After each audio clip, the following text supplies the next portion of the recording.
अयोध्या के मिल्कीपुर में उपचुनाव का रास्ता साफ हो गया है। लखनऊ हाईकोर्ट के जस्टिस पंकज भाटिया की एकल पीठ ने सोमवार को भाजपा नेता बाबा गोरखनाथ की याचिका पर सुनवाई की। अदालत ने याचिका वापस लेने को मंजूरी दी।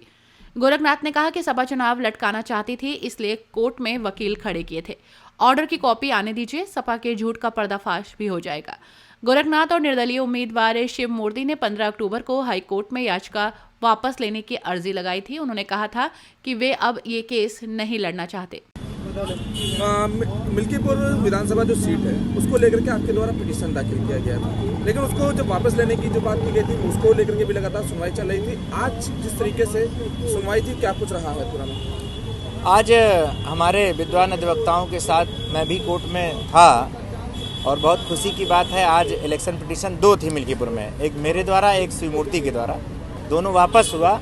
जो लगातार समाजवादी के लोग गुमराह कर रहे थे, उनके बड़े गुमराह कर रहे, नेता गुमराह कर रहे थे कि हमने कोई वकील नहीं खड़ा किया, सब झूठ है, उनका ड्रामा भी खुलेगा। जो ऑर्डर अगले 24 घंटे में आएगा, उनके तरफ से जो वकील साहब खड़े थे उनका भी नाम छप के आएगा। मैं उनका नाम नहीं लेना चाहता हूँ पर मैं ये बताना चाहता हूँ जिस तरीके से झूठ समाजवादी के सांसद अयोध्या के कर रहे थे, मतलब कोर्ट में आप वकील खड़ा करोगे और झूठ बोलोगे तो कितनी शर्म की बात है। आज फिलहाल याचिका वापस हुई है और मिल्कीपुर की जनता सफ़र न करे, ये अच्छी बात है।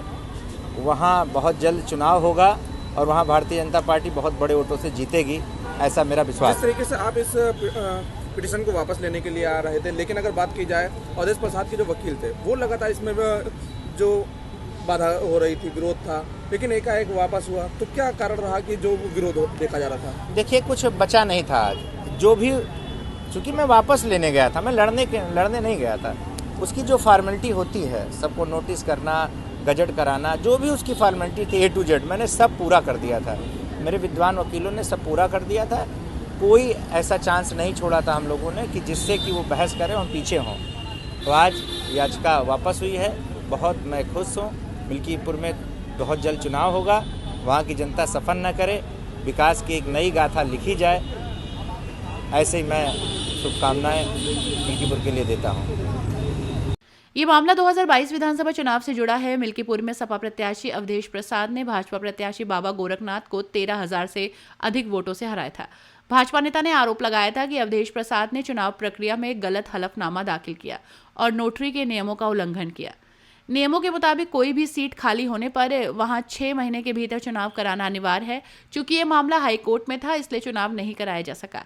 4 दिसंबर को 6 महीने की मियाद पूरी हो रही है। लखनऊ हाईकोर्ट की ऑर्डर कॉपी अब चुनाव आयोग को भेजी जाएगी।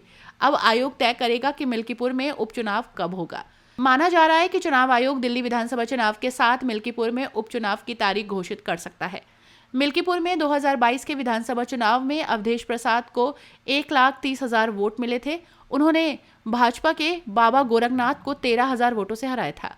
बाबा गोरखनाथ को 90,567 वोट मिले थे। इससे पहले 2017 के चुनाव में बाबा गोरखनाथ मिल्कीपुर से विधायक बने।